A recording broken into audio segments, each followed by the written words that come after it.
peu près la moitié des chercheurs en intelligence artificielle pensent qu'il y a au moins 10% de chances d'extinction humaine à cause de l'IA. Il y a Facebook qui a investi 180 millions de dollars pour faire du lobbying, pour dire qu'il n'y avait pas de risque avec l'intelligence artificielle. On peut s'attendre, je pense, à avoir des robots comme dans les films de science-fiction d'ici 2 ans. On est dans une rapidité de progrès absolument incroyable en intelligence artificielle. L'IA, en fait, ça rend la désinformation beaucoup moins chère et beaucoup plus réaliste. Là, on aura un espèce de génie super puissant qui peut te donner un plan. Genre, tu lui dis, OK, comment je maximise les profits de ma boîte? Et il va être capable de te filer le meilleur business plan du monde. Il va être capable de te filer les meilleures réponses possibles. Ça, là encore, si c'est que ça, on n'est pas trop. Je pense qu'on est quand même pas mal en danger, mais c'est pas le pire scénario. Le danger qui inquiète le plus les gouvernements en ce moment, c'est le risque de pandémie. Ça paraît bizarre, hein. On peut se dire, tiens, mais qu'est-ce que ça a à voir avec l'intelligence artificielle? Là, c'est un truc qui est extrêmement inquiétant parce que c'est typiquement le genre de domaine où il y a une attaque possible et il n'y a pas vraiment de défense possible. Ton niveau de compétence, du coup, il se situe où? C'est-à-dire que,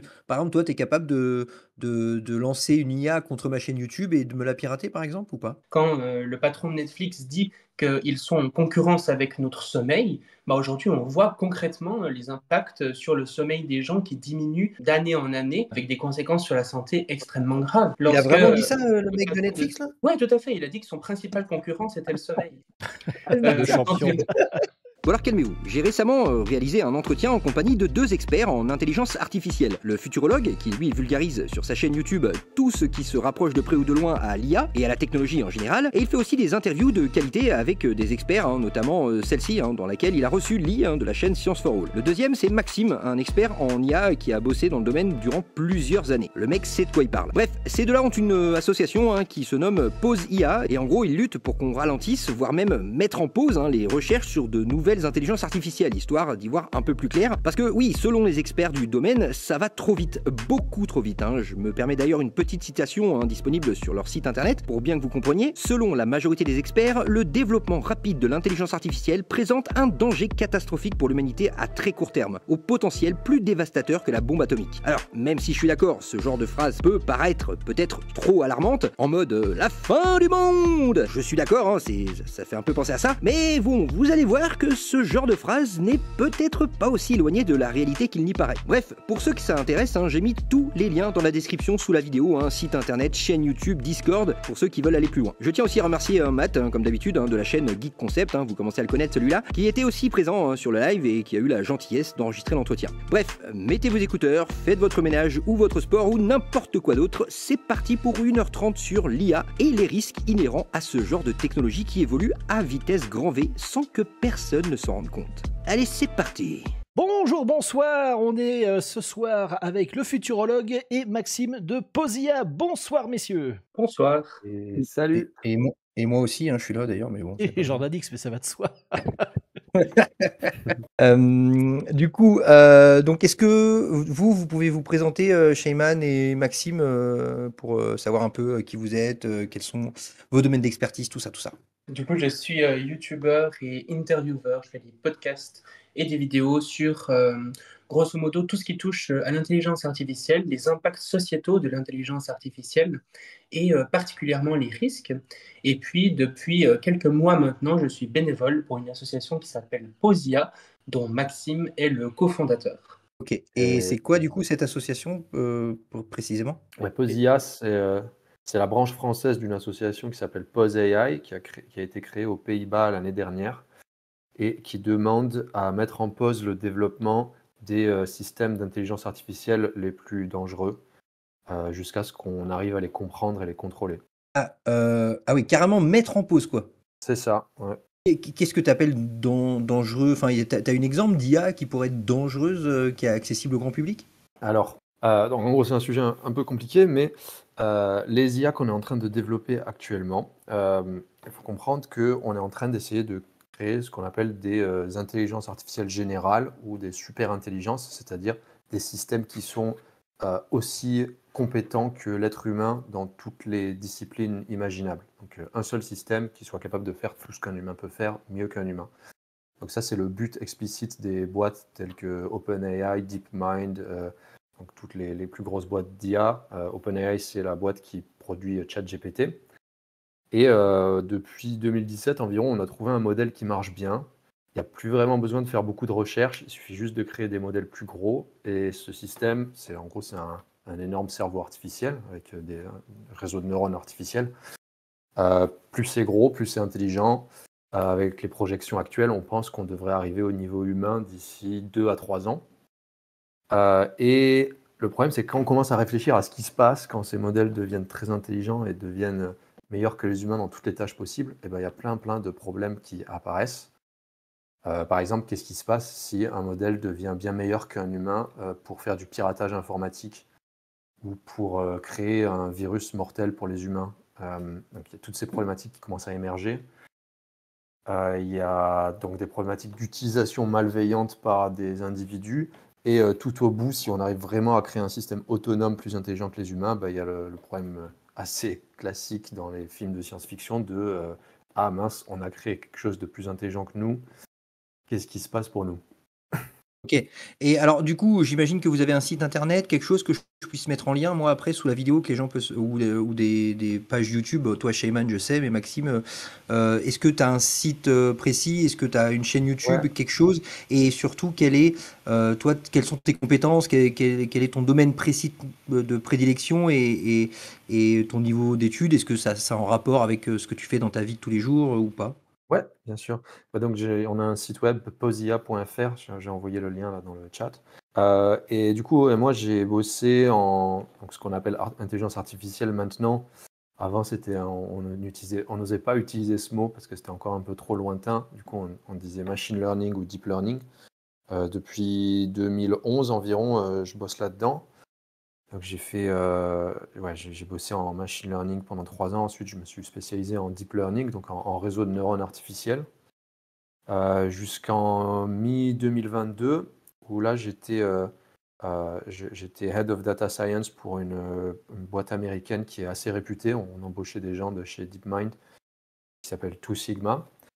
Et quand GPT-4 est sorti, donc bon, j'ai démissionné en 2022 parce que je commençais à voir la rapidité du progrès en IA et je commençais à me poser des questions sur est-ce que je faisais la bonne chose. J'ai décidé de prendre une année sabbatique pour bosser sur mes propres projets et réfléchir un petit peu à tout ça. Et en 2023, il y a GPT-4 qui est sorti. Et là, ça a été un petit peu l'éveil pour moi. Je me suis dit, ah oui, en fait, cette technologie que je pensais allait arriver dans une vingtaine d'années ou une trentaine d'années, en fait, il y a des chances qu'elle arrive plutôt dans 3 ou 4 ans. Et si jamais ça arrive aussi vite, il faut vraiment commencer à réfléchir à qu'est-ce qui va se passer. Parce qu'on ne parle pas de n'importe quelle technologie, on parle de quelque chose qui permet d'automatiser l'intelligence humaine. Et ça a de grosses conséquences. Du coup, j'ai passé... Je me permets juste une petite aparté, parce que là on parle d'IA, mais moi j'y connais rien, mais là dernièrement on parle beaucoup d'IA, vraiment on sent qu'il y a un engouement là-dessus, mais j'ai l'impression que globalement l'intelligence artificielle, par exemple quand je vois YouTube, j'ai l'impression que ça existe depuis des années, les Ouais. recommandations, les publicités ciblées, c'est quoi qui change concrètement, c'est quoi le point de bascule entre l'IA de YouTube et l'IA qui génère des photos, des vidéos, enfin l'IA d'aujourd'hui, quoi. C'est Bien quoi la sûr. différence? Ouais, du coup, l'IA, c'est un domaine de recherche qui existe depuis au moins, je crois, 70 ans maintenant, et ça a beaucoup évolué. Mais ce qui fait la différence, et la raison pour laquelle on commence vraiment à parler d'intelligence artificielle, et on n'est plus en train de parler de data science ou de machine learning, c'est que maintenant, on commence vraiment à avoir des modèles qui font tout. C'est-à-dire, avant, c'était très spécialisé, et c'était beaucoup basé sur des instructions et de la programmation humaine. Bon, par exemple, l'algorithme de YouTube, qui est extrêmement performant, il est spécialisé, c'est-à-dire qu'on ne peut pas demander à l'algorithme de YouTube d'aller nous faire un café, par exemple. A priori, je ne pense pas. Et par contre, ChatGPT, c'est, disons, le premier modèle qui a, même s'il n'est pas complètement général, ça reste une intelligence relativement générale, dans le sens où c'est vraiment comme un train de pensée, et on peut plugger ça dans plein de systèmes différents. Donc là, il y a des gens qui ont pris ChatGPT et qui ont créé un système qui s'appelle AutoGPT, qui est un espèce d'agent autonome qui est comment dire, conduit par ChatGPT derrière. On peut prendre ChatGPT et le faire jouer à Minecraft. Et en gros, ce type de système, on peut vraiment lui poser toutes les questions qu'on veut. On pourrait le plugger à plein d'autres systèmes et ça peut potentiellement faire tout, même si pour le moment, c'est pas encore assez bon pour tout faire. Du Alors, coup, c'est et pour ça tu, ouais. on peut jouer à Minecraft avec GPT, mais GPT, c'est toujours pas faire le café, quoi. Non, parce qu'il n'a pas, il a pas encore une interface robotique, mais il y a déjà pas mal de gens qui utilisent ChatGPT pour contrôler des robots. Et là, depuis un an, la robotique, c'est en train d'exploser les progrès en robotique. On peut s'attendre, je pense, à avoir des robots comme dans les films de science-fiction d'ici 2 ans. Après, il y a une question Quoi? de ouais, il y a déjà Attends, des mais démos vraiment. enfin, moi, ça me paraît un peu fou.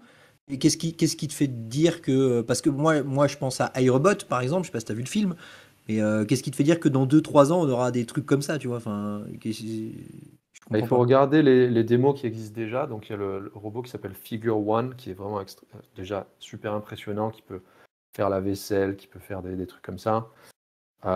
Disons que, quand on réfléchit à la robotique, il y a plusieurs problèmes. Il y a le problème de contrôle du robot dans l'espace. Et ça commence déjà à être pas mal résolu. Et il y a un problème disons, d'autonomie et de décision, c'est-à-dire avoir un système qui se balade par lui-même, qui prend des décisions par lui-même. Et ça, c'est justement ce que des systèmes comme ChatGPT peuvent résoudre. C'est-à-dire que d'un seul coup, le robot qui avant était juste capable de se déplacer mais devait être piloté par quelqu'un, là, il peut être piloté par ChatGPT. Donc, c'est pas encore très bien implémenté, mais c'est en cours d'implémentation. Et quand on suit les progrès en robotique, on se rend compte que ouais, il y a moyen que d'ici 2 ans, on ait vraiment des humanoïdes qui peuvent marcher dans la rue, converser avec toi et pas de problème. Ça me paraît, enfin, moi, je suis loin de tout ça, mais là, j'ai l'impression que tu abuses un peu. Après, je sais pas, moi, je suis pas un Ah, spécialiste, le mais bon. le problème, Après, c'est tu as qu'en des fait, infos que j'ai pas, sûrement, tu vois. c'est ça. C'est-à-dire que là, le problème, ce dont les gens ne se rendent pas compte, je crois que c'est qu'on est dans une rapidité de progrès absolument incroyable en intelligence artificielle. C'est-à-dire que moi, j'ai bossé là-dedans pendant 12 ans. Là, chaque semaine environ, il y a un breakthrough qui aurait été le genre de découverte qu'on avait une fois tous les 2 ans quand j'ai commencé.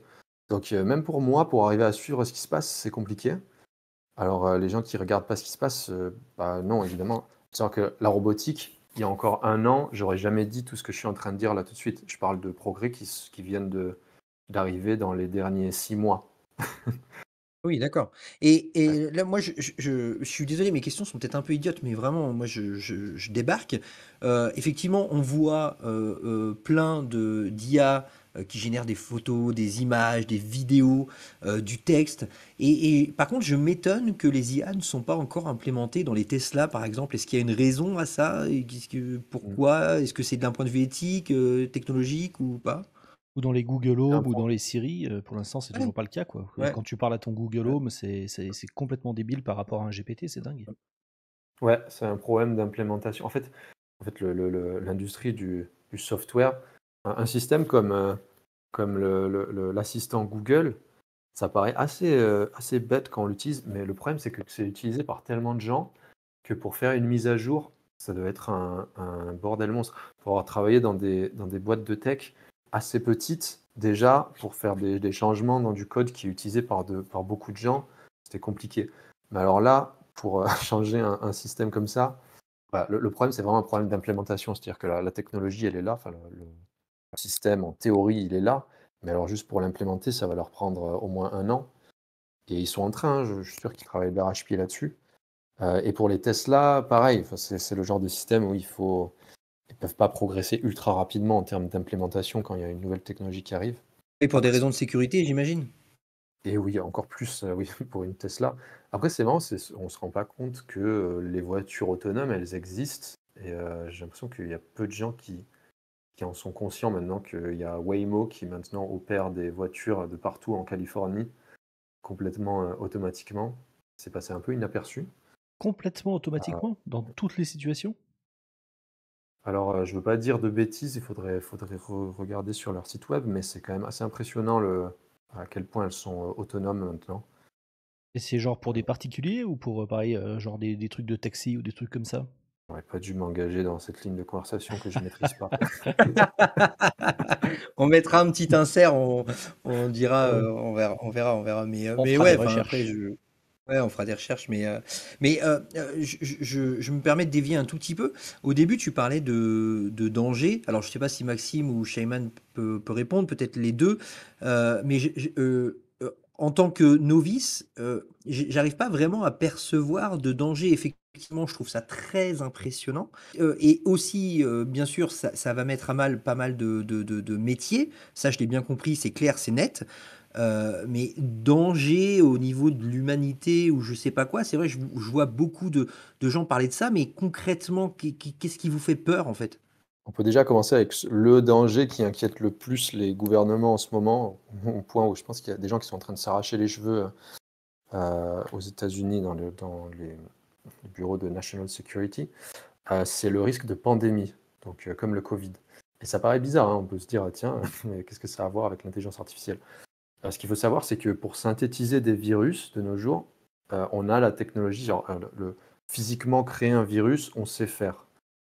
Ce qui manque, c'est la phase de conception, c'est-à-dire comment arriver à inventer un virus qui soit extrêmement dangereux pour l'humanité et mettre ça sous forme d'instruction pour le synthétiser. Et c'est typiquement le genre de domaine où l'intelligence artificielle va être très très très très bonne très bientôt. Donc c'est un truc qui est extrêmement inquiétant parce que c'est typiquement le genre de domaine où il y a une attaque possible et il n'y a pas vraiment de défense possible. C'est-à-dire que si jamais quelqu'un crée d'un seul coup un virus qui est extrêmement mortel pour l'humain et qui se propage très vite, c'est pas comme si on serait capable de créer un vaccin suffisamment vite pour arrêter ça. Donc ça, c'est un domaine qui fait beaucoup peur aux gens en ce moment. Un autre domaine qui est aussi très réaliste, pour moi, qui paraît plus réaliste que celui que je viens de mentionner, c'est juste le domaine de la cybersécurité.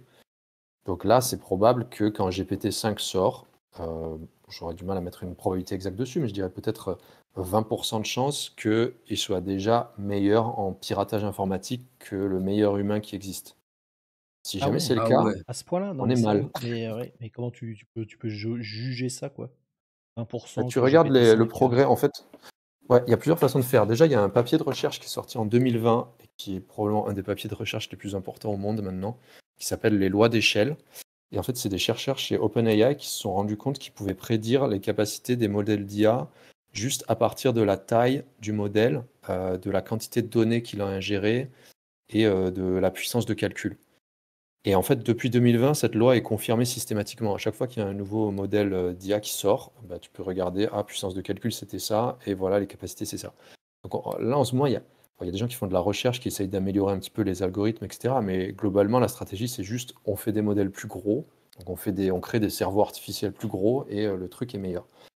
Et du coup, tu peux, en utilisant ça, bon, c'est pas si évident que ça, mais tu peux dire qu'il va être tant de fois meilleur GPT-5 que GPT-4 si cette loi continue à tenir. Et à partir de là, on a du mal à prédire ce que ça va être les capacités exactement. Donc il y a toute une phase d'extrapolation parce que justement, quand on crée ces modèles, on n'a aucune idée de ce dont ils vont être capables avant de les avoir créés. Alors GPT-4, on n'avait aucune idée qu'il serait bon en maths, par exemple. C'est juste, on l'a créé, ensuite on lui fait passer des tests de maths et il est bon en maths. Ah ouais, Là, ils on ont peut pas poussé regarder. le truc alors. Ah ouais, non mais c'est dingue. Et ah ouais, c'est comme le fait qu'il joue aux échecs et tout quoi. Et qu'il n'est pas du tout programmé Voilà, pour ça, on n'a pas poussé le truc et on s'est rendu compte qu'il arrivait à faire ça.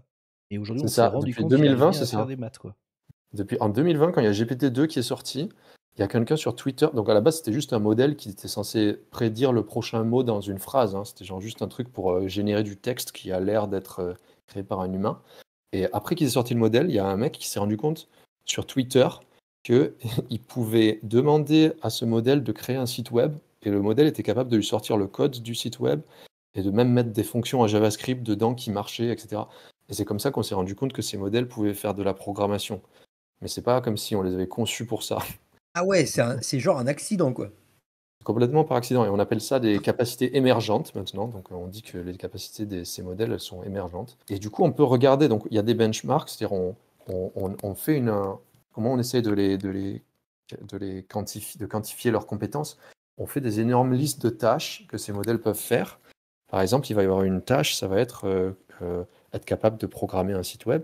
Et ensuite, on leur met un score sur ces tâches et on regarde comment les scores évoluent au fur et à mesure qu'on crée de nouveaux modèles. Et en ce moment, en piratage informatique, GPT-4, et il y a eu pas mal d'expériences qui ont été faites là-dessus, GPT-4 est à peu près meilleur que 80% des pirates informatiques, quelque chose comme ça. Sérieux? Il gagne. Ils l'ont fait rentrer dans une compétition de piratage et il a battu 80% des gens là-dedans. Il y a des compétitions qui s'appellent les compétitions CTF et GPT-4 surpassent déjà 88% des personnes dans les compétitions CTF. Voilà. Donc Quoi, c'est CTF? vraiment c'est une des grandes compétitions de cybersécurité, etc. Oh. Mais c'est pour montrer aussi que, en fait, non seulement on a tendance à sous-estimer la puissance qu'auront ces modèles dans le futur, mais on sous-estime déjà grandement ce que sont capables de faire ces modèles actuellement. C'est-à-dire que beaucoup de gens vont juste aller sur ChatGPT, mettre un truc un peu bizarre et ils vont dire ah mais il répond pas extrêmement bien. Mais souvent c'est parce qu'ils savent pas. Déjà souvent ils n'ont pas accès aux meilleurs modèles, ils vont pas prendre l'option payante où ils savent pas vers quel modèle aller.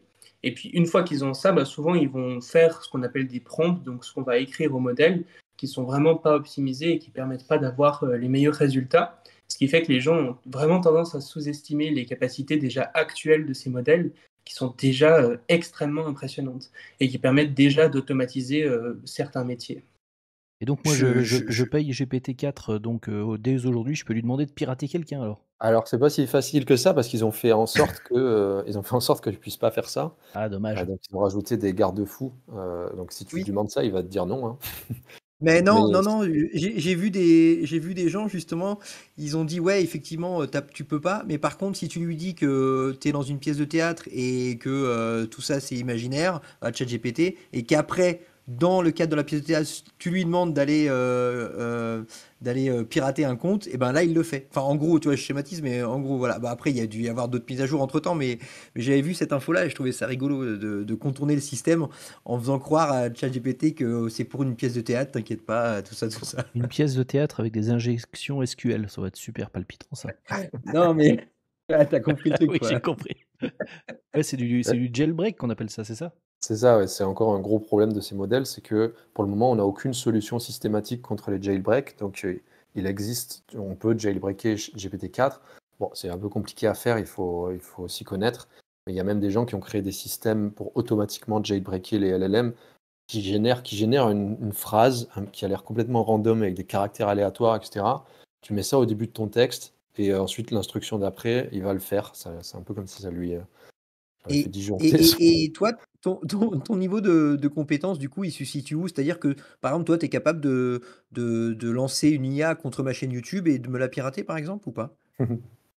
Moi, ça va faire un an maintenant que j'ai plus fait ça, mais globalement, je créais je bossais sur des modèles de langage pas aussi gros que ceux qui existent actuellement. Enfin, vraiment pas aussi gros du tout, parce que ceux qui existent actuellement, c'est des monstres. Mais je connais très très bien toute la technologie derrière. Enfin, je saurais expliquer comment ça marche en détail et je saurais en créer un. Bon, pas un truc du style ChatGPT, parce que là, c'est vraiment un problème d'ingénierie et de. En gros, ChatGPT, pour être entraîné, ça a coûté dans les 100 millions de dollars. Ça a été entraîné pendant 6 mois. Il a fallu genre un centre de données entier, etc. Et du coup, tu as des problématiques de comment répartir les calculs sur des milliers de processeurs différents. Et là, je suis pas du tout calé. Mais pour en entraîner un petit sur mon ordinateur, oui, je pourrais le faire. Et toi, dans ton Ah boulot, ouais. tu travaillais sur des modèles de quelle taille? Le plus gros modèle que tu utilisé? Alors là, quand je me souviens de ça, c'était des modèles qui mettaient quelques heures à entraîner une seule carte graphique dédiée. Donc ça devait être, je me souviens plus du nombre, mais quelque chose comme plusieurs millions de paramètres. Disons que ça devait être des modèles qui étaient 100 000 fois plus petits que, Que que ChatGPT, ouais. ChatGPT. Euh, Et pareil, c'était pour Matt, des LLM que tu développais? C'était un peu plus pragmatique, c'était un mix. Je bossais sur un système, enfin, j'ai inventé un système, c'était un mix de LLM et de computer vision, donc de modèles qui reconnaissent les images. Et le but, c'était d'arriver à comprendre des documents papier comme des humains, c'est-à-dire à partir d'un document papier qui contient des informations qui peuvent être, je sais pas, n'importe des trucs chiants, genre des formulaires d'assurance, etc.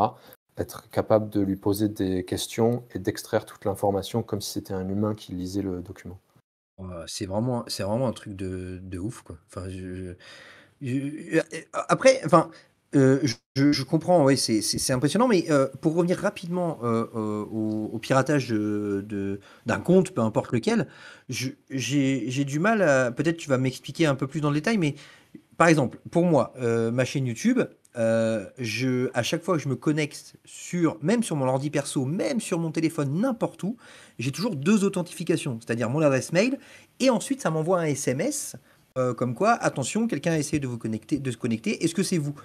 J'arrive pas à imaginer comment le chat GPT peut contourner ce truc-là. Parce que c'est moi qui reçois le SMS sur mon téléphone, tu vois. Donc je comprends pas ça, comment c'est possible. Alors ça c'est parce que ça se passerait pas du tout à ce niveau-là.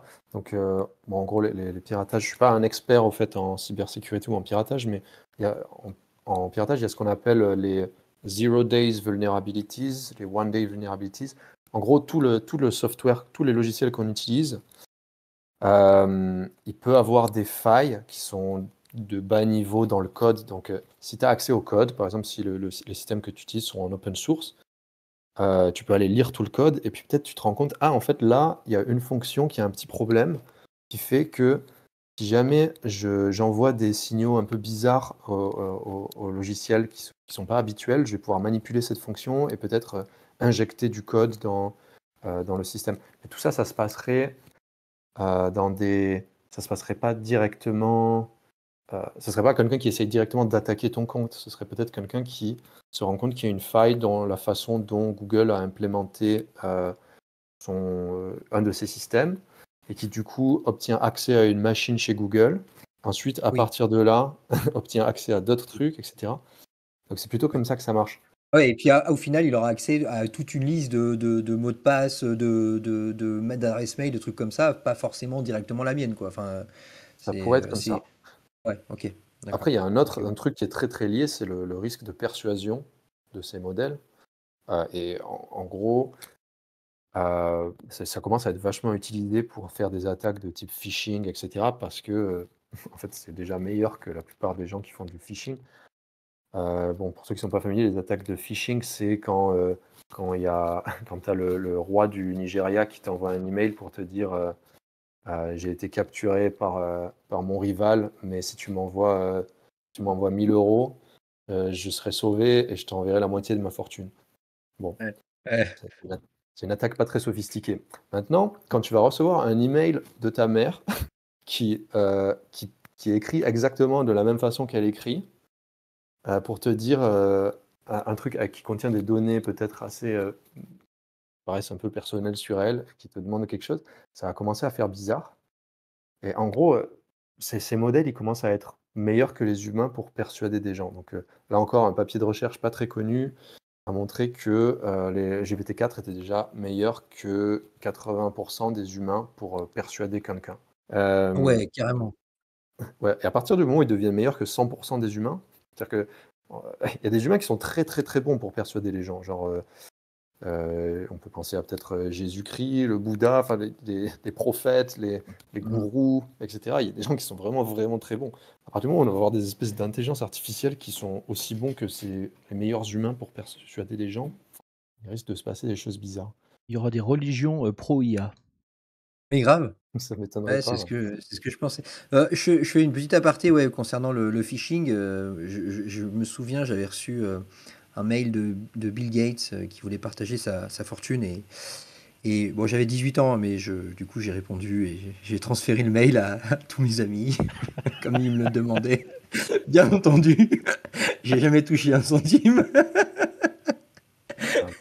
Donc, ouais, c'était à l'époque de MSN, je me souviens. Ouais. Bref, voilà, je me suis fait avoir comme un bleu. C'était au début, ne m'en veuillez pas. Tu parlais de virus, mais de danger parce qu'on pourrait créer un virus. Donc, apparemment, on peut créer beaucoup plus rapidement un virus de toute pièce, de ce que j'ai compris, grâce à l'intelligence artificielle. Mais ça peut être aussi, du coup, valable pour les vaccins, non? C'est une bonne question, ça. Je ne m'y connais pas trop en vaccin. Je crois que le problème, c'est que, bon, de façon intuitive, hein, mais le problème, c'est que pour créer un vaccin, il faut déjà avoir le virus. Parce que les vaccins, ils sont vraiment très, très spécifiques à un virus. Et il me semble que, ouais, c'est possible que ça accélère la création de vaccins. Et donc, ce serait possible avec des intelligences artificielles du type de AlphaFold, c'est ça? des IA qui sont pas des LLM, mais qui savent générer plein de molécules, c'est ça, un truc comme ça? C'est possible. En tout cas, la combinaison AlphaFold plus une LLM, ça paraît être le truc le plus dangereux. C'est-à-dire qu'il y a une partie quand même.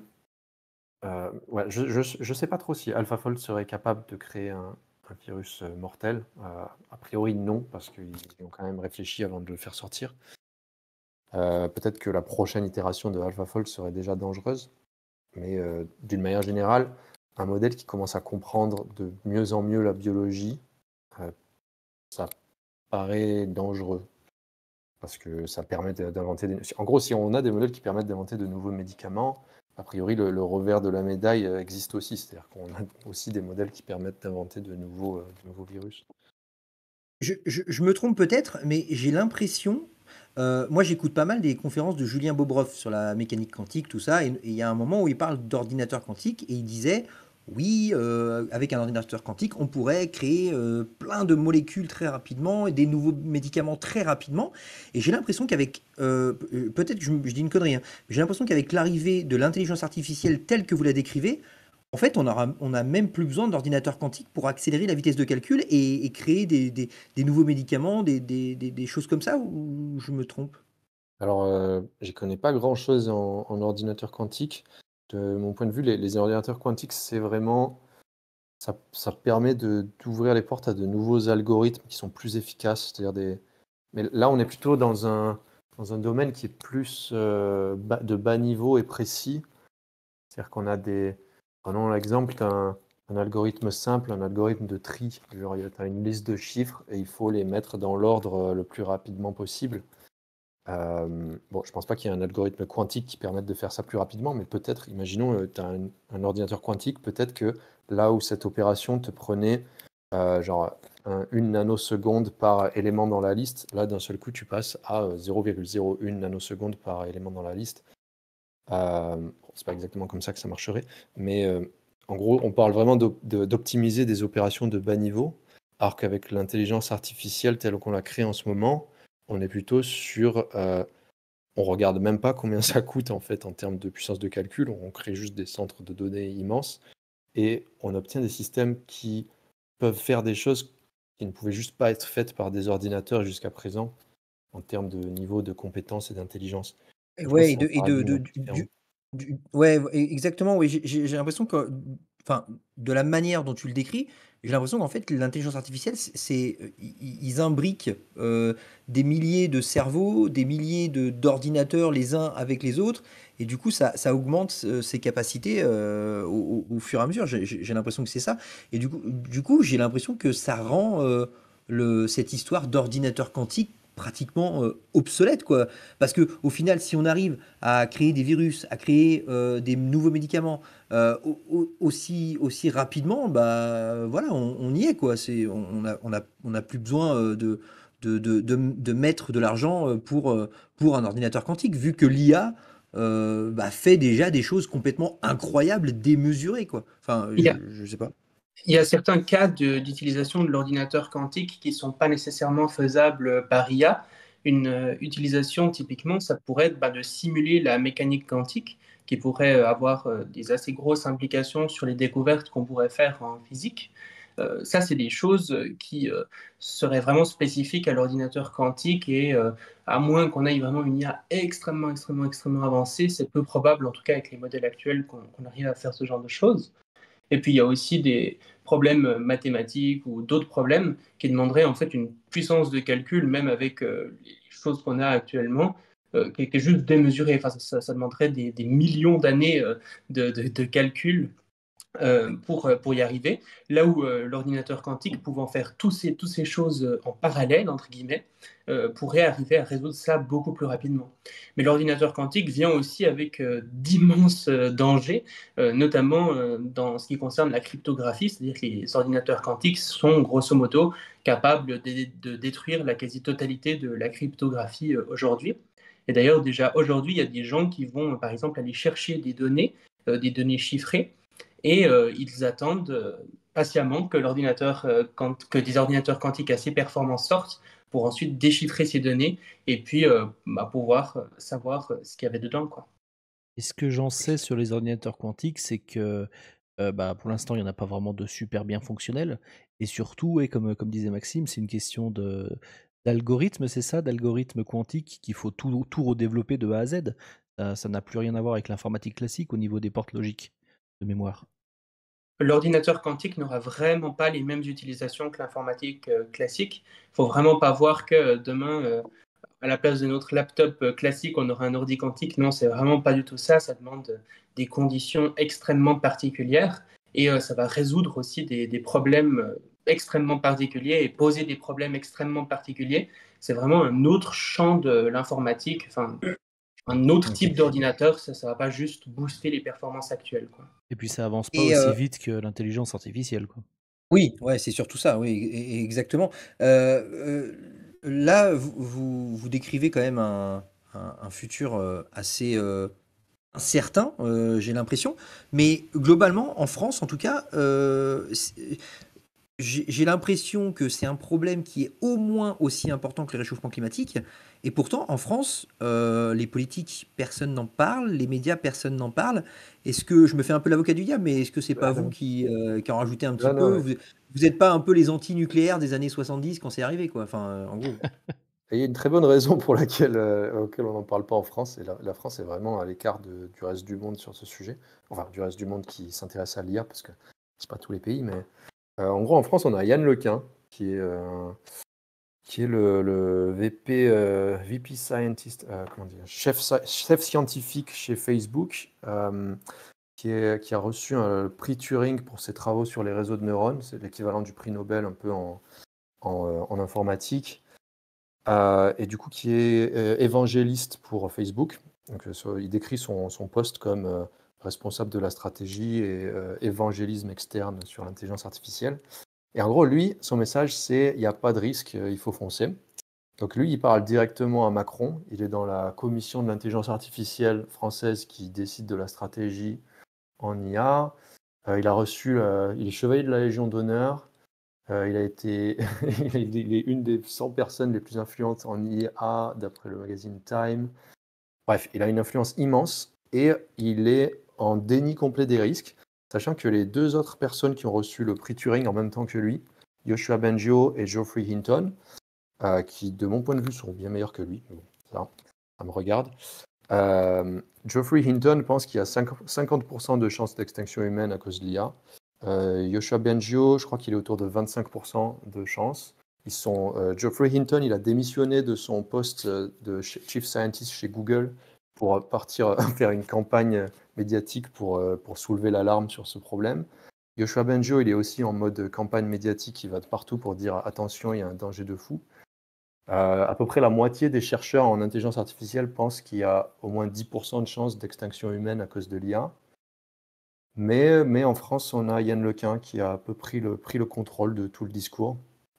Du coup, ça reflète un petit peu ses vues. Ouais, c'est pour ça que vu qu'il lui s'inquiète pas, du coup, personne s'inquiète en gros, quoi. C'est ça. Et quand on écoute son discours, il n'y a pas forcément besoin d'être bon en intelligence artificielle pour comprendre que c'est du n'importe quoi. Il faut plutôt être bon en rhétorique, en fait. C'est-à-dire qu'il est assez bon en rhétorique, donc il maîtrise bien la langue. Ok, il va être capable de placer des erreurs de logique un petit peu de partout sans qu'on les voie. Par exemple, c'est quelqu'un qui va dire en fait c'est du n'importe quoi parce que c'est de la science-fiction ce que vous racontez. Et bon, il va embellir ça plus que moi. Moi, je l'embellis pas, mais on peut mettre ça, on peut bien habiller cet argument pour que ça ait l'air sérieux. Et les gens, ils mordent en fait, quand on leur dit ça parce que on se rend pas forcément compte qu'en fait c'est pas un argument et qu'on n'a rien dit. De son point de vue, tout le progrès va s'arrêter bientôt. Et c'est à peu près, ça se résume à ça, son argument. Et pourtant, Ouais, il disait, excuse-moi, Shayman, il disait qu'il y aurait quand même une AGI d'ici quelques années, quand même, il me semble. Oui, il réajuste petit à petit son. Donc, il y a encore 2 ans, je crois qu'il disait que ça risquait pas d'arriver avant 100 ans, une super intelligence. Maintenant, il a révisé et il commence à dire ça va pas arriver cette année. C'est ça la dernière fois qu'il a dit. Donc là, je suis d'accord. Je pense que, ouais, de mon point de vue aussi, ça arrivera pas cette année. Peut-être l'année prochaine, mais sûrement pas cette année. Ça reste quand même, une échéance assez courte dans tous les cas. Enfin, j'ai l'impression que, ouais, quelle que soit la prédiction que vous faites, en bien ou en mal, c'est quand même des prédictions qui sont de l'ordre de 1 ou 2 ans. C'est le C'est gros, si gros je comprends problème, bien. là, ouais. C'est on est dans une situation extrêmement urgente et qu'il y a encore trop peu de gens sur cette planète qui s'en rendent compte. Bon, il commence à y avoir un gros éveil quand même. Comme je disais, il y a à peu près la moitié des experts en IA qui sont en train de s'arracher les cheveux et de tirer la sonnette d'alarme. Il commence à y avoir beaucoup de politiciens, mais pas en France du coup, parce qu'en France, non, mais aux États-Unis, ils commencent à comprendre ce qui se passe. Ils ne sont pas encore au courant de tous les risques, mais par exemple, le risque de biosécurité, le risque de cybersécurité, ils commencent à le comprendre. Mais c'est encore assez lent. Et du coup, c'est pour ça qu'on fait pause IA. On essaye d'accélérer un peu ce processus pour que. Ben oui, parce que je me dis, moi, ça me fait penser, ton truc là de virus avec un vaccin, ça me fait penser à un des films de Mission Impossible, je crois que c'était le 2 ou le 3, où le méchant, bah, il est C'était méchant, le donc il 2, crée un c'était le virus. 2, avec John Ouais, Hamm. voilà, le 2. Voilà, ouais, Les et cheveux longs. donc il est méchant, donc il crée un virus, et lui, il a que lui qui a l'antidote. Je me dis, mais là, dans ce que tu nous racontes, en fait, c'est ce qui peut arriver, en fait, si je comprends bien. Je crois pas trop qu'on arrivera à créer un antidote aussi facilement qu'on arrive à créer un virus. En général, ouais, l'attaque a clairement un avantage sur la défense dans ce genre de situation. Et puis ce qu'il faut dire, c'est qu'une fois qu'un virus est vraiment lâché dans la nature, entre guillemets, suivant les caractéristiques du virus, donc à quel point il se propage vite, à quel point il tue beaucoup de gens, mais aussi d'autres caractéristiques. Par exemple, est-ce que les animaux peuvent aussi être contaminés? Si les animaux peuvent être contaminés, ça veut dire qu'il ne suffit pas que tout le monde reste chez eux. Bah, après, le virus peut repasser à nouveau d'un animal à l'humain. Enfin, il y a vraiment beaucoup de caractéristiques qui font qu'un virus peut être plus ou moins dangereux. Et même avec une réponse de vaccination à l'échelle mondiale, etc., si un virus. Enfin, il faut vraiment imaginer le Covid, mais en peut-être des centaines de fois pire, quoi. Enfin, ça peut vraiment être extrêmement violent. Enfin, on fait ce qu'on appelle de la recherche en gain de fonction, c'est pour améliorer justement ces caractéristiques des virus. On arrive vraiment à faire déjà aujourd'hui des virus qui sont déjà extrêmement dangereux. Donc ça, boosté par l'IA, ça pourrait vraiment créer des choses ouais, terrifiantes. Et du coup, si vous avez une association, donc c'est que vous considérez que vraiment c'est urgent, mais quels sont les leviers en France pour essayer de faire bouger les choses? Est-ce que vous avez des contacts? Est-ce que vous pouvez essayer de faire remonter vos inquiétudes au niveau du gouvernement, ou si vous êtes vraiment tout en bas de l'échelle, quoi, et il n'y a pas vraiment de solution miracle? J'ai vu que vous avez Alors, il y a fait des une gens, manifestation à Paris il y a quelques semaines, il me semble, un truc comme ça. en mai, je crois, c'était en mai qu'on a fait une manifestation. On en a refait une récemment, mais c'était plus une opération photo qu'une manifestation. Mais il y a des gens, oui, qui essayent de passer par la voie politique. Donc, moi, j'ai bossé avant de faire Posia. Et bon, techniquement, je suis toujours volontaire pour le CESIA, qui est le Centre pour la sécurité de l'intelligence artificielle en France, même si j'ai plus vraiment le temps de faire du volontariat pour eux. Et en gros, eux, c'est ça, eux, c'est-à-dire que c'est des chercheurs en sécurité de l'IA. Donc, les chercheurs en sécurité de l'IA, il faut comprendre, c'est des gens depuis 15 ans qui réfléchissent à ce problème. Et c'est les gens qui sont en train de se taper la tête contre les murs en ce moment et qui se donnent le plus qui tirent le plus la sonnette d'alarme. Et en gros, eux, leur idée, c'est on essaye de parler aux gens, au gouvernement et de leur faire comprendre ce qui se passe. Là, ils sont en train d'y arriver un petit peu, mais ça prend du temps. Et le problème, c'est qu'ils n'ont pas d'argent, en fait. Alors qu'en phase 2, il y a Yann Lequin, qui est le head scientist chez Facebook, Facebook qui a investi 180 millions de dollars pour faire du lobbying, pour dire qu'il n'y avait pas de risque avec l'intelligence artificielle. Donc, ils sont confrontés à ça. Ils ont quand même un gros avantage, c'est qu'ils ont quand même des arguments solides et c'est très très difficile à contredire. Et il faut déjà du bon lobbyiste pour arriver à nier qu'il y a tous ces dangers. Donc je pense qu'ils vont y arriver. La question, c'est est-ce qu'ils vont y arriver à temps? Et du coup, nous, avec Posia, on fait la démarche inverse, c'est-à-dire qu'on va essayer juste de sensibiliser tout le monde. Là, pour le moment, genre, juste parler à des politiciens, c'est bien beau, mais les politiciens, ils réagissent principalement quand leur électorat il se sent concerné par un problème. Et du coup, voilà, nous, on se dit, en fait, on va juste aller parler directement à tout le monde et essayer d'expliquer ce qui se passe. Et on va voir si ça marche mieux comme ça.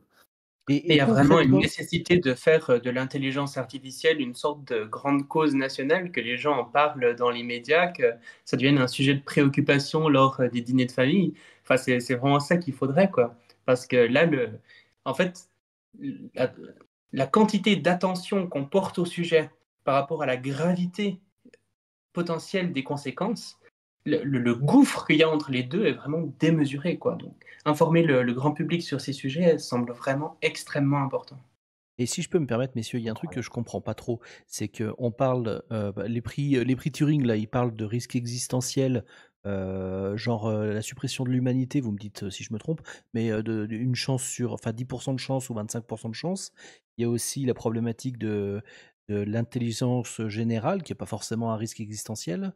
Enfin, il y a plusieurs gradations dans les risques quand même. Si vous parliez de virus, vous parlez de problèmes informatiques. Qu'est-ce qui pourrait être le pire et quel pourrait être le pire le plus rapidement?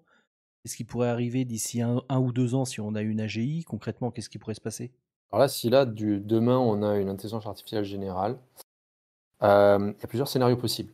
Si on a de la chance et que c'est dans un modèle du style ChatGPT, c'est-à-dire si d'un seul coup ChatGPT devient aussi intelligent qu'un humain, l'avantage de ChatGPT, c'est que c'est pas vraiment autonome, c'est pas vraiment un agent, c'est-à-dire que c'est juste un système, on lui pose une question, il donne une réponse.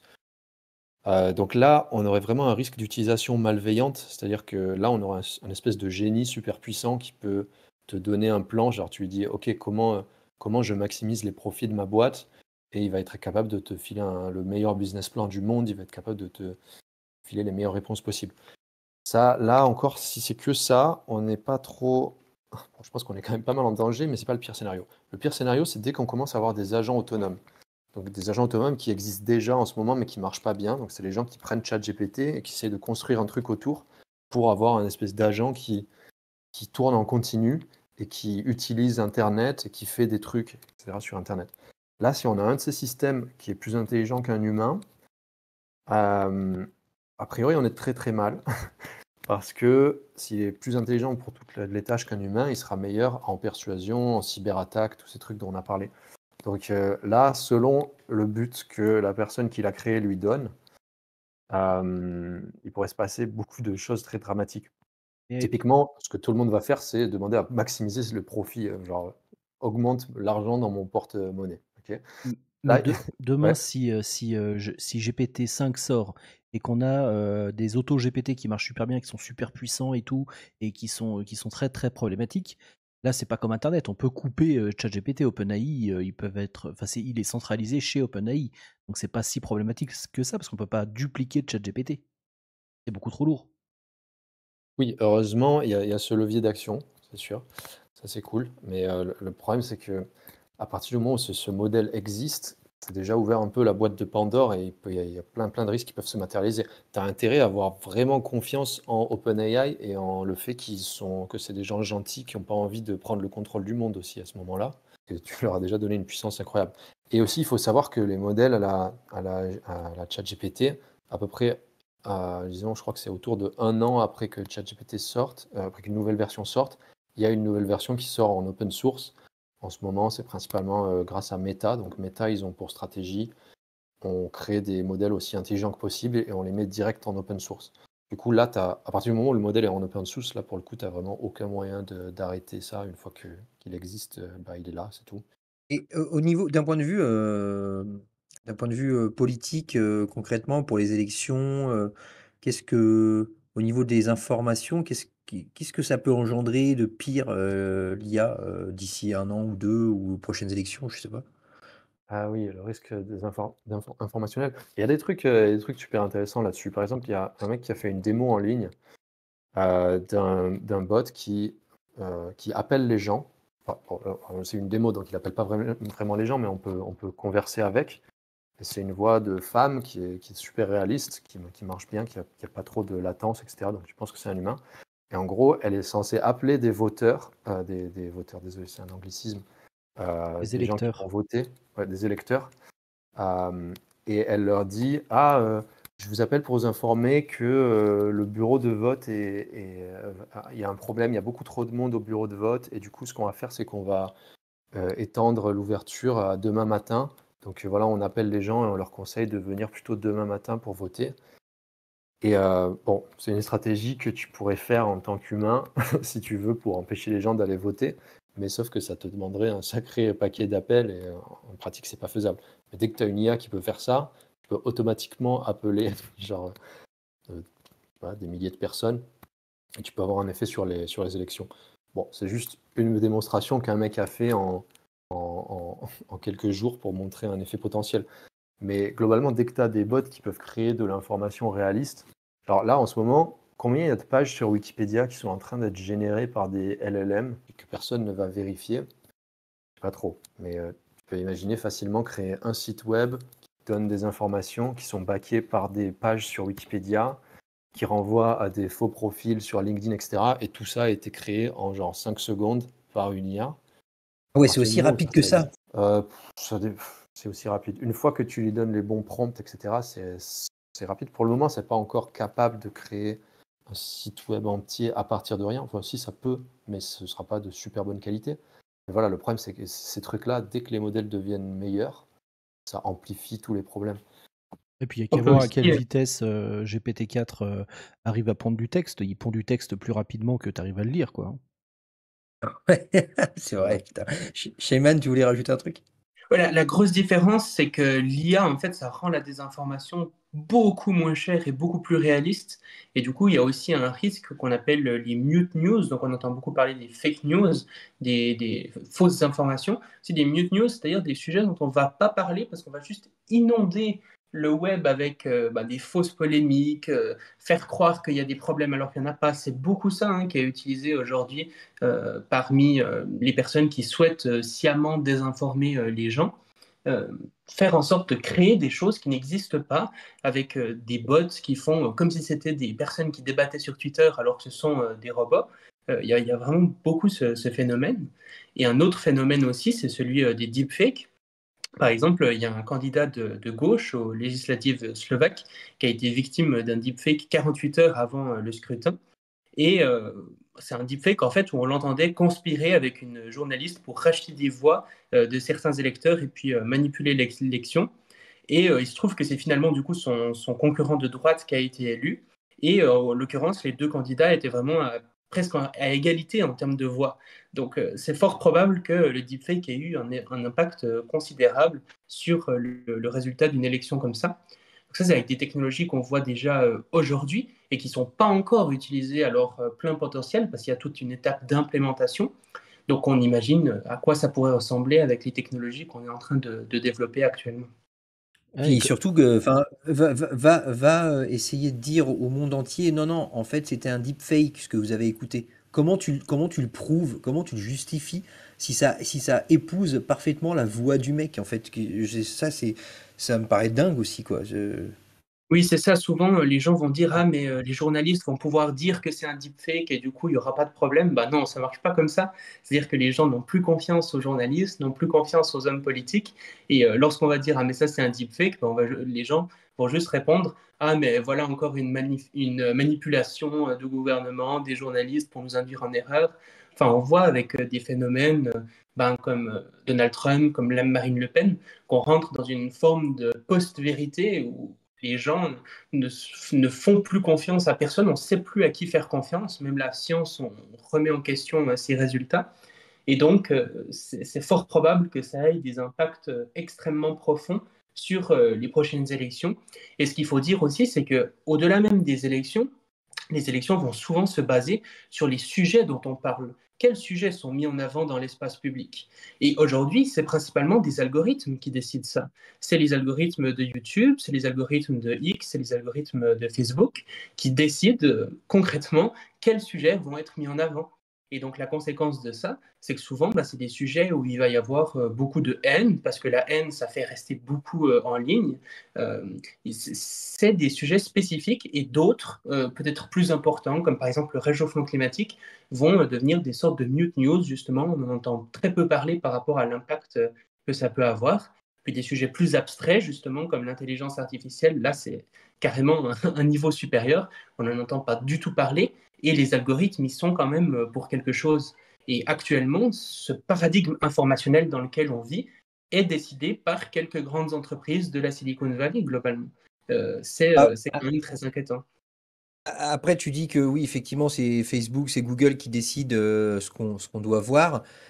Après, je me permets de pondérer un peu, c'est parce que l'utilisateur, moi, toi, tout le monde, on veut voir ça, parce qu'il a détecté qu'on aime voir ce type d'information aussi. Je pense pas que c'est juste Google qui se dit, oui, ils vont regarder ça et voilà, c'est parce qu'ils savent qu'on aime ça, je pense. Bah, si tu veux, aujourd'hui, on est vraiment sur un modèle économique qui est basé sur l'économie de l'attention, le fait de faire en sorte que les gens restent le plus longtemps plus possible sur la plateforme, pas quoi qu'il en coûte, mais presque. Et donc, si ça va. Le problème, c'est qu'essayer de maximiser cet objectif, ça a des effets secondaires extrêmement graves. Quand le patron de Netflix dit qu'ils sont en concurrence avec notre sommeil, bah aujourd'hui, on voit concrètement les impacts sur le sommeil des gens qui diminuent d'année en année et avec des conséquences sur la santé extrêmement graves. Il a Lorsque vraiment dit ça, le le mec de patron Netflix, là? Ouais, tout à fait. Il a dit que son principal concurrent, c'était le sommeil. Le Quand champion. le patron de TF1 qui dit que ce qu'ils vendent à Coca-Cola, c'est le temps de cerveau, c'est du temps de cerveau disponible. Enfin, ça dit quelque chose du modèle économique dans lequel on est. Et le fait de vouloir maximiser le profit, le fait de vouloir maximiser le temps que les gens passent sur une plateforme, c'est pas quelque chose de neutre. On pourrait très bien avoir un objectif autre, un objectif beaucoup, beaucoup plus centré sur les intérêts du peuple, quoi, quelque part. Là, ce qu'on sert, c'est maximiser le profit de Google et de YouTube. Donc ça, c'est vraiment pas un objectif qui est neutre. Et il semble qu'aujourd'hui, avoir une gouvernance en fait de ces algorithmes qui est beaucoup plus démocratique semble vraiment être un enjeu prioritaire pour Et régler donc, les autres problèmes. si je comprends bien, c'est en partie, au moins en partie pour ça, que Google, que Facebook, que toutes ces grosses entreprises multinationales du numérique mettent autant d'argent sur les IA. C'est pour maximiser enfin, leur profit et donc concentrer notre temps d'attention sur leur plateforme. En gros, si je comprends bien. Oui, ben, aujourd'hui, on voit avec les intelligences artificielles qu'on est vraiment dans une sorte de course à l'armement. C'est-à-dire que pendant longtemps, les entreprises comme Meta ou bien Google avaient des chatbots en interne qu'ils ne voulaient pas nécessairement dévoiler. Et lorsque ChatGPT a été dévoilé, ils se sont sentis pousser des ailes. Ils se sont dit là, il faut vraiment qu'on lance quelque chose tout de suite pour montrer qu'on est aussi dans le game, pas perdre des parts d'investissement.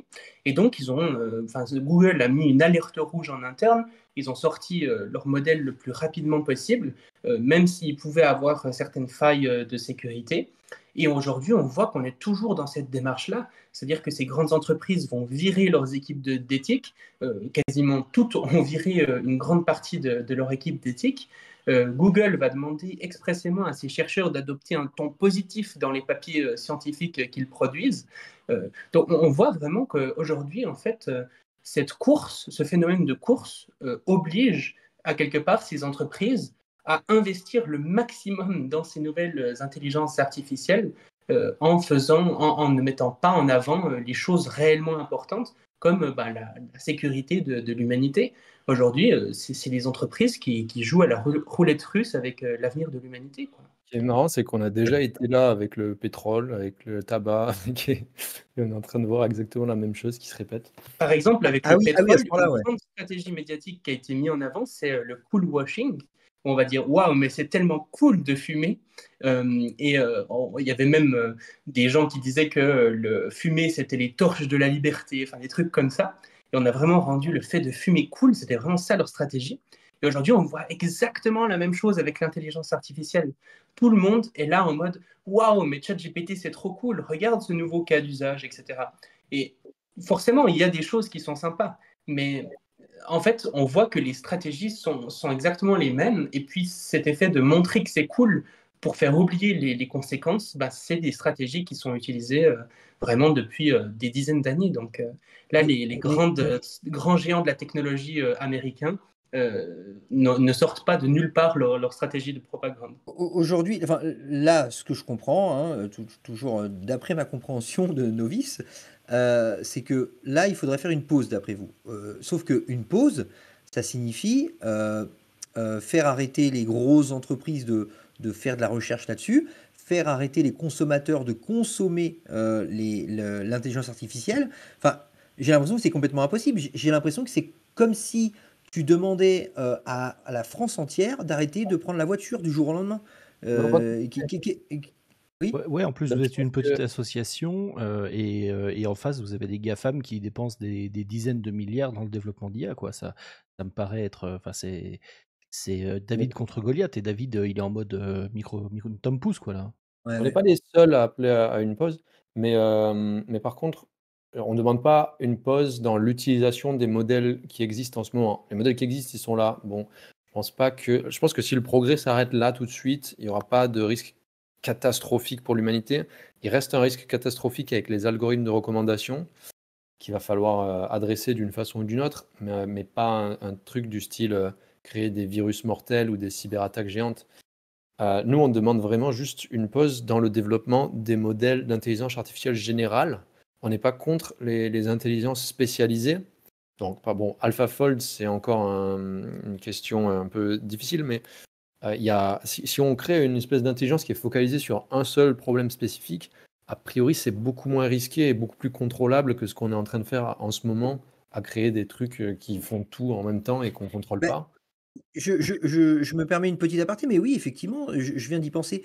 Si tu crées une IA spécialisée dans, je sais pas, le médical, putain, génial, quoi. Enfin, le médecin, il sait pas, trouver la pathologie d'un patient, tu lui demandes à l'IA et c'est parti. Pareil dans le domaine juridique, moi je trouve ça bon, quoi, bien, excellent même. Voilà, du coup, avec notre modèle, les entreprises qui travaillent sur ça, elles peuvent se refocaliser sur un domaine dans lequel elles ont toutes les compétences pour continuer. Donc, c'est pas complètement irréaliste. Pour le moment, c'est irréaliste et c'est vraiment David contre Goliath, mais on pense que le monde va changer très vite et on espère qu'à un moment, les gens vont ouvrir les yeux avec ce qui commence à se passer et qu'à ce moment-là, notre proposition, elle va paraître beaucoup plus raisonnable. Donc typiquement, on espère qu'avant qu'il y ait une cyberattaque massive qui détruise tout Internet d'un coup, on sera peut-être dans une situation où oui, il y a des modèles qui commencent à devenir extrêmement bons à faire des cyberattaques et du piratage informatique, mais pas à une échelle catastrophique. Et du coup, il y a peut-être des catastrophes mineures qui font ouvrir les yeux soudainement à tout le monde et qui d'un seul coup rendent notre proposition beaucoup plus réaliste. Et donc, pour Ah oui. préciser, là, on parle vraiment de mettre en pause les systèmes d'IA qui sont à usage général, qui visent aussi à surpasser l'intelligence humaine. Mais toutes les IA qui sont utilisées pour détecter des cancers, optimiser les réseaux électriques pour économiser de l'énergie, enfin, toutes les applications positives de l'IA, on n'est absolument pas contre. Au contraire, on pense que c'est une technologie qui, si elle est bien maniée, peut être positive. Mais par contre, aujourd'hui, il y a vraiment des grandes entreprises qui sont en train de créer des systèmes dont on n'a aucune idée de comment les contrôler et qui pourraient amener à des conséquences désastreuses. Et c'est vraiment ces systèmes-là qu'on veut mettre en pause, pas toute l'intelligence artificielle. Et encore une fois, Ok. juste pour corriger, on veut mettre en pause le développement, hein, pas les systèmes qui existent déjà. Ouais. Voilà. Et puis, de Ok. toute façon, les systèmes spécialisés, que ce soit pour le médical, tu disais pour les tribunaux et tout ça, en fait, tous les systèmes spécialisés peuvent, même s'ils sont bénéfiques, ils sont développés à des buts bénéfiques, peuvent être potentiellement retournés pour faire l'inverse de ce qu'ils font, puisqu'ils sont spécialisés dans le domaine. Ouais, vraiment, tout dépend du système pour le coup. Il faudrait faire au cas par cas. Je me permets, j'ai une question. Alors peut-être que c'était une bêtise que j'ai vue. J'ai vu sur Twitter, tu parlais de d'IA qui détecte les cancers, et j'ai vu passer une info. Apparemment, aujourd'hui, il existerait déjà une IA qui détecte les cancers du sein. Et en fait, de ce que j'ai compris, ils font une radio de la poitrine d'une femme. Et l'IA, elle dit, bah voilà, à cet endroit-là, il n'y a pas de risque, à cet endroit-là, dans 6 mois, il y a un risque, à cet endroit-là, dans un an, il y a un risque. Et du coup, c'est beaucoup, beaucoup, beaucoup plus précis. Peut-être que vous en avez entendu parler, peut-être pas. En tout cas, moi, je l'ai vu passer sur Twitter et ça avait l'air, en tout cas, c'est plutôt sérieux. Ouais, j'en ai entendu parler. Ça, c'est un très bon exemple d'un champ d'application qui, a priori, est complètement positif et qui n'a pas vraiment d'usage négatif. Tant qu'on reste sur un modèle qui analyse des images pour faire des prédictions médicales, c'est difficile d'imaginer comment ça pourrait être utilisé à des fins malveillantes. Donc, évidemment, ça, on est pour. Et du coup, là, moi, je trouve ça génial. Mais pourquoi on le voit pas dans tous les hôpitaux déjà en France, ce truc-là? Qu'est-ce qui les empêche de venir greffer toute leur base de données là dans un logiciel, dans tous les ordinateurs des hôpitaux de France, quoi? C'est quoi Il y le a des, problème? Pourquoi ça se fait pas maintenant? y a des gros problèmes de responsabilité médicale. Donc là aussi, par exemple, GPT-4 est meilleur pour faire un diagnostic que la plupart des médecins généralistes. Et pourtant, Ah, sérieux? ouais, et pourtant, on va quand même chez le médecin généraliste. Le problème, c'est que qui est responsable quand il se trompe? C'est-à-dire que c'est des systèmes qui ne sont pas parfaits. Les humains non plus ne sont pas parfaits. Enfin, rien n'est parfait. Mais le problème, c'est que quand un humain se trompe dans un diagnostic médical, eh ben, on sait à qui diriger le blâme, etc. Si jamais c'est des IA qui font ça automatiquement, ça devient très compliqué en termes de responsabilité. Et du coup, le modèle vers lequel on devrait aller, c'est plutôt ce genre d'IA qui sont utilisés par des médecins pour rendre leur profession plus simple et plus efficace, plutôt Et, qu'un et système. Ouais. je m'étais fait une petite réflexion, tu vas me dire si j'abuse, mais j'ai l'impression qu'on tend vers des robots qui vont contrôler des robots. C'est-à-dire, je m'explique, dans ton cas précis, effectivement, si l'IA fait une erreur, au niveau juridique, on ne sait pas trop comment faire. Eh ben, on pourrait demander aux IA juridiques de pondre des lois en fonction des IA de biologie, tout ça, qui auraient fait des bêtises, tu vois. Et du coup, ça serait des IA qui créeraient des lois pour les IA qui s'occuperaient de trouver des cancers du sein, des trucs comme ça, et qui se trompent, tu vois. Tu comprends Ouais. le truc ou pas? Ouais, ça c'est aussi un autre scénario catastrophe qui est un Ah scénario bon? de perte de contrôle en gros de l'humain sur notre destinée. C'est-à-dire que oui, on peut aller vers un futur où on a des IA qui sont meilleurs que nous un peu en tout et qui prennent des décisions qu'on ne comprend plus trop et on délègue tout à des IA et du coup on a une économie entièrement automatisée avec, comme tu dis, les IA qui écrivent des lois, les IA qui font tout et à bout d'un moment, ben, on n'est plus vraiment en contrôle de ce qui se passe. Déjà là, en ce moment, dans le monde est tellement complexe qu'il n'y a aucun humain qui comprend vraiment tout ce qui se passe. À partir du moment où c'est même plus les humains qui décident, mais plutôt des systèmes qui sont complètement opaques, ben, on a intérêt à ce que ces systèmes aient de bonnes intentions pour l'humanité, parce qu'à un moment, on aura tout délégué à ces systèmes. Ouais, c'est dingue quand tu vois la complexité d'un code pénal et quand tu vois la capacité qu'a GPT à lire un bouquin et à te le résumer en quelques secondes, quoi. Et tu lui poses une question en quelques secondes, il te répond. C'est vrai qu'ils peuvent vite facilement, on pourra vite facilement les utiliser pour créer des lois. T'as raison, Jo. J'ai jamais pensé à ça, mais c'est complètement mind blow, Bah quoi. oui, bah oui, mais c'est ça qui moi je m'étais fait cette réflexion-là. Je me dis effectivement, il va falloir créer des lois comme ils veulent le faire là, pour encadrer toutes ces IA. Mais vas-y, bah demande à l'IA directement de créer des lois pour s'encadrer elle-même, tu vois. Ouais, et puis même dans Et d'autres bah oui. domaines, quoi. Elles peuvent très bien créer des lois dans d'autres domaines, j'imagine, quoi. Ouais, ouais, ouais, clairement. Ouais, c'est ça, ça peut Ouais, être. En c'est fait, ouais. et en parlant de bien ou mal, Shayman m'avait déjà répondu. Peut-être que tu auras une approche un peu plus différente. Il paraîtrait, d'après Shayman, que les IA qui génèrent du texte, qui répondent à des questions pour le grand public, sont plutôt à l'extrême droite de l'échiquier politique. Et du coup, apparemment, elle est entraînée par des gauchistes, entre guillemets. Enfin, voilà, enfin, tu as compris. Qu'est-ce que tu en penses de ça? Est-ce que c'est bien fichu? Est-ce qu'il y a des dérives? Vas-y. Je me reconnais pas tout à fait dans ce que tu as dit. Enfin, je pense pas avoir dit ça quand même. Oui, non, non, non, non, mais j'ai schématisé. Mais les gens iront voir ce que tu as dit, vraiment. Je mettrai le lien en description, t'inquiète pas. Parce que, ouais, là, on voit quand même que la Silicon Valley devient de plus en plus de droite, etc. Donc clairement, c'est pas des gauchistes, quoi. Enfin, pas en tout cas, en tout cas pas au sens français, quoi. Oui, oui, oui, oui. Donc ouais, Maxime, est-ce que toi, tu as un avis là-dessus est-ce qu'il y a des dérives entre bah, justement les différents bords politiques et comment l'IA se comporte naturellement et est-ce qu'on est obligé à chaque fois de lui mettre une laisse quoi, à cette IA pour pas qu'elle sorte des dingueries?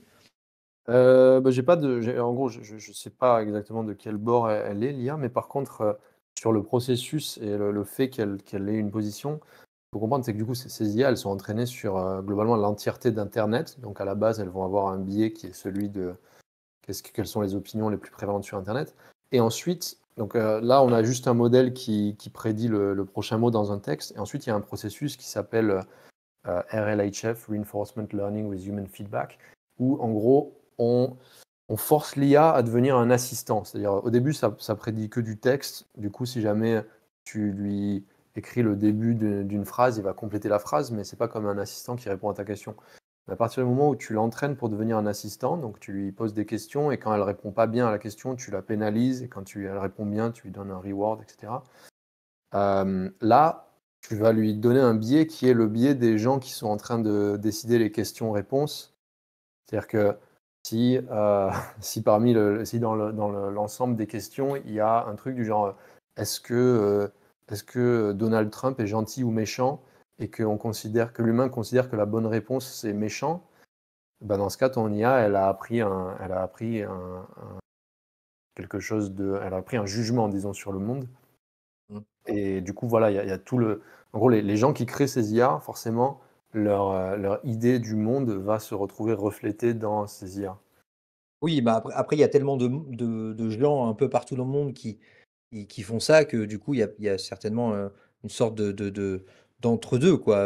C'est pas gauchiste land comme on voit souvent sur la chaîne de Psychodélique. Par exemple, un gars qui fait des vidéos sur YouTube et souvent, quand il parle d'IA, il dit ouais, l'IA, ça se gauchise. Regardez, je demande le président des États-Unis et il est noir, c'est pas normal, tout ça. C'est beaucoup plus, je dirais, complexe que simplement ce type de discours, quoi, si je comprends bien.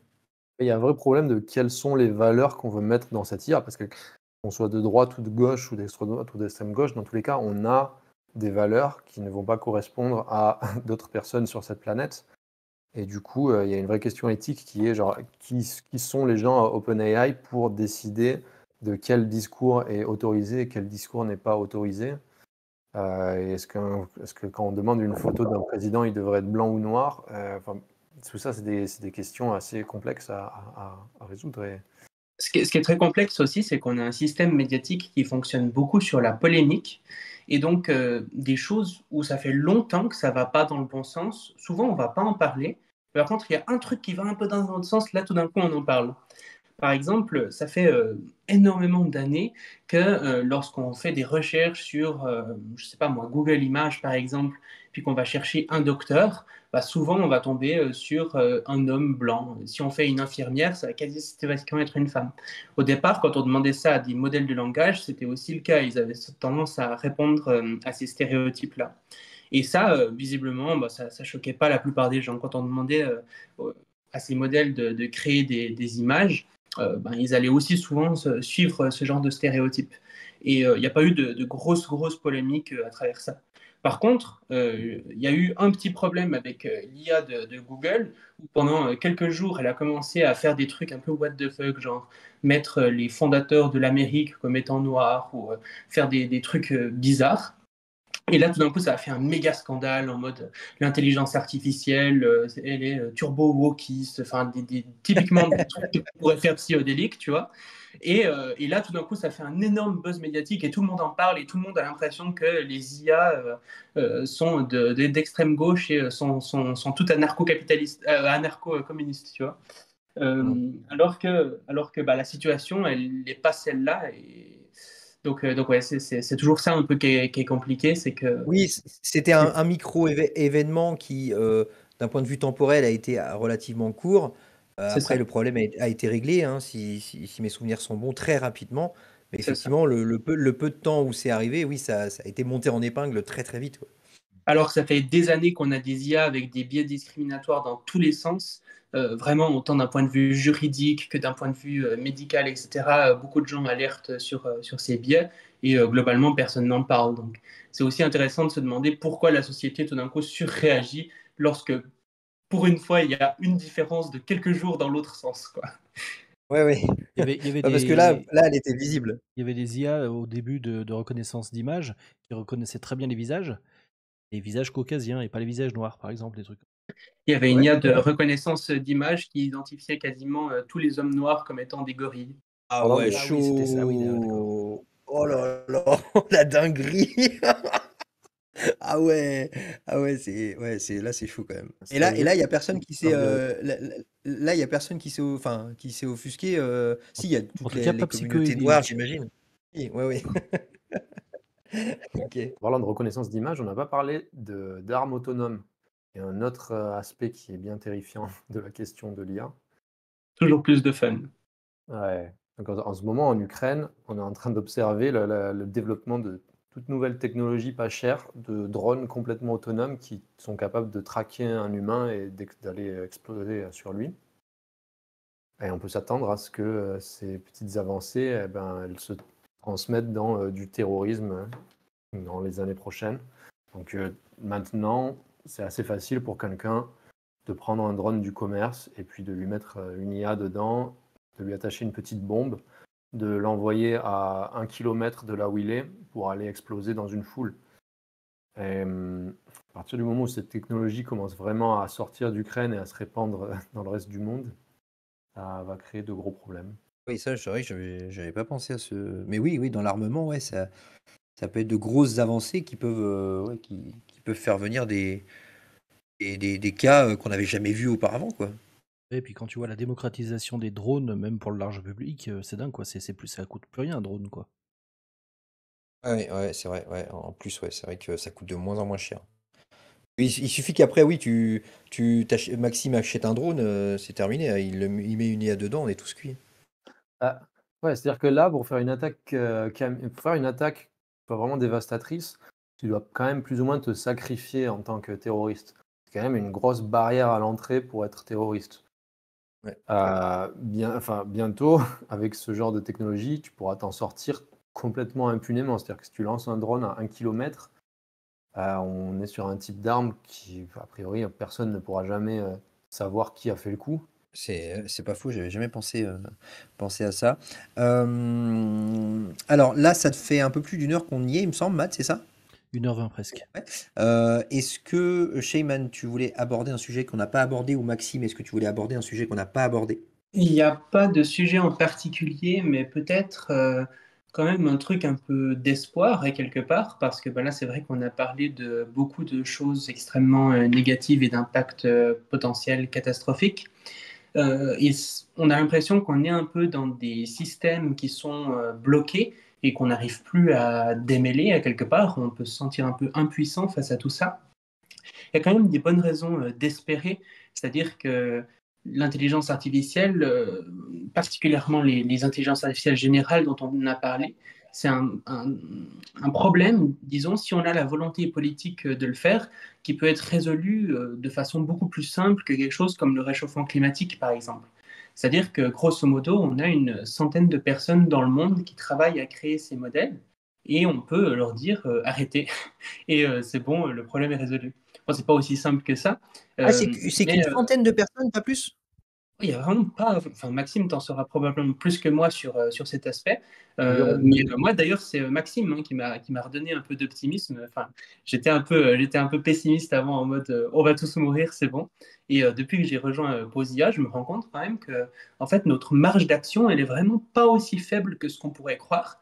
Et donc, il y a vraiment des raisons d'espérer. Ouais, faut voir Ok. ce qu'on est en train de faire là en ce moment à Posia. On est une dizaine et on a écrit une réponse au rapport de la commission de l'IA en France, qui est un peu du n'importe quoi. On va organiser une conférence de presse à Paris en septembre. On a organisé des manifestations. Je pense qu'on devrait arriver à passer dans pas mal de médias bientôt. Je pense qu'on est juste une dizaine et il y a moyen qu'on ait un effet déjà sur le discours français en intelligence artificielle. Donc il y a quand même de l'espoir. Je pense qu'on a vraiment l'avantage que nos arguments, ils sont en fait assez simples à comprendre, mine de rien, pour tout le monde.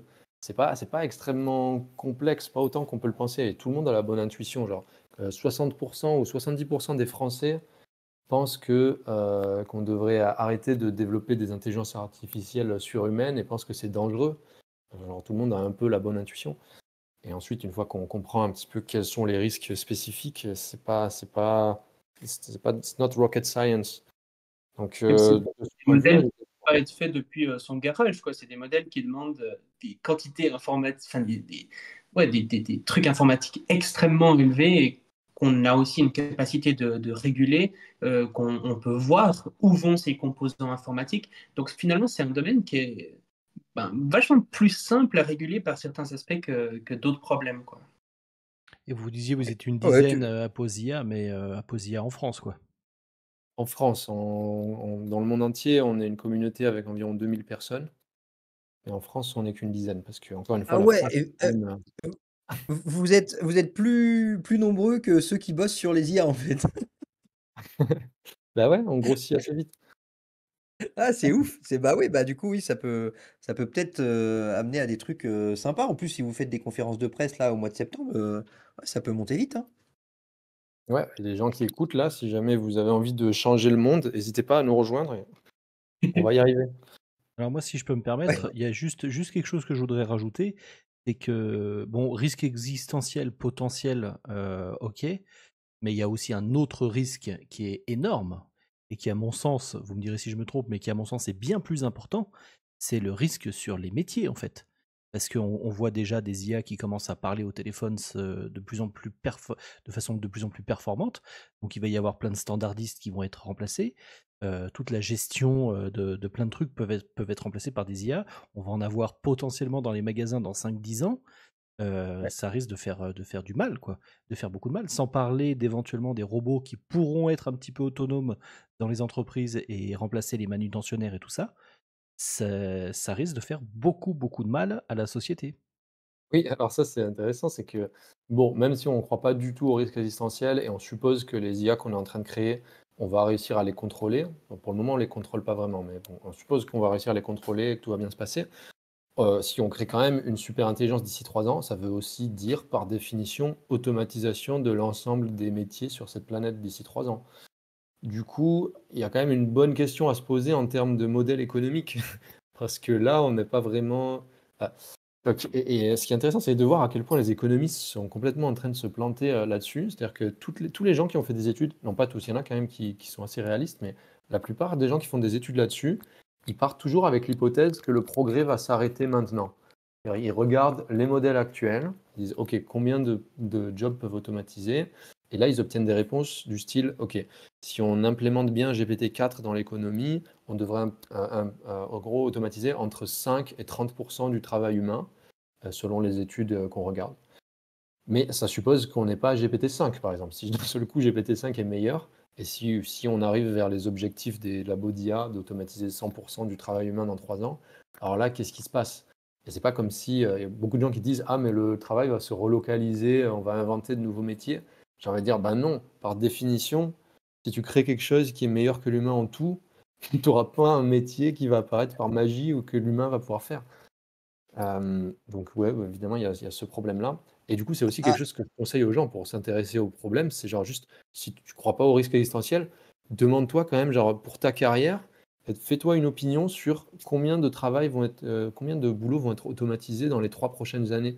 Essaye de te renseigner, essaye de regarder un petit peu ce que les gens en disent, parce que ça va quand même avoir un sacré impact, a priori, sur tous les humains sur cette planète. Oui, il y a qu'à voir après, pour les gens qui font des voix off, pour les illustrateurs et tout ça. Dans les agences de com, ça commence déjà beaucoup à bouger, c'est un truc de malade, hein. Bah, fini, ça, c'est déjà d'ici 1 an, c'est fini. Si jamais vous êtes d'ail- illustrateur ou voix off, réfléchissez à votre carrière. D'ailleurs, moi j'ai déjà vu une pub de Nivea sur YouTube, trop bien leur pub, mais totalement créée en IA. Et en fait, en gros, ils disent, oui, on a demandé à une IA de créer la plus belle femme du monde. Et donc ils montrent la plus belle femme du monde. Donc elle est bien foutue, elle a des seins assez gros, tout ça. Et après ils disent, mais nous chez Nivea, on a voulu demander à l'IA créer la plus belle femme du monde selon Nivea. Et donc là, tu vois des formes un peu plus rondes, des femmes un peu plus différentes et tout ça, nanana. Et je me suis dit, mais on y est quoi. Ils ont créé une pub entièrement générée avec de l'IA. On y est, c'est maintenant quoi. Ouais, C'est il y a fou, c'est Toys R fou. Us aussi qui en a fait une récemment, et puis ça va McDonald's pas aussi. arrêter d'exploser, hein. Et là encore, on est dans la phase, je dirais, ironique ou second degré, où là, par exemple, Nivea, tu vois, il mentionne que la pub est faite par l'IA, etc. Mais ça, c'est parce qu'il y a encore des petits défauts et on arrive à peu près à voir quelle Oui. vidéo vient par l'IA ou pas. Mais à partir du moment où on n'arrive plus à savoir, là, ils vont arrêter de dire c'est fait par une IA, ils vont juste faire la pub et ça va leur coûter Bah, beaucoup moins cher. rien que pour des affiches, des photos, maintenant, enfin, je sais pas, tu fais une campagne publicitaire avec une photo, je suis sûr qu'il y a des IA qui peuvent te créer une image pour vendre ton produit, mon gars. Mais ça doit être un truc de malade, c'est sûr, c'est sûr. Enfin bref, on s'arrête là ou tu voulais, Maxime, tu voulais rajouter quelque chose? Ah non, attendez, après je te libère, Maxime, je vous libère tous après.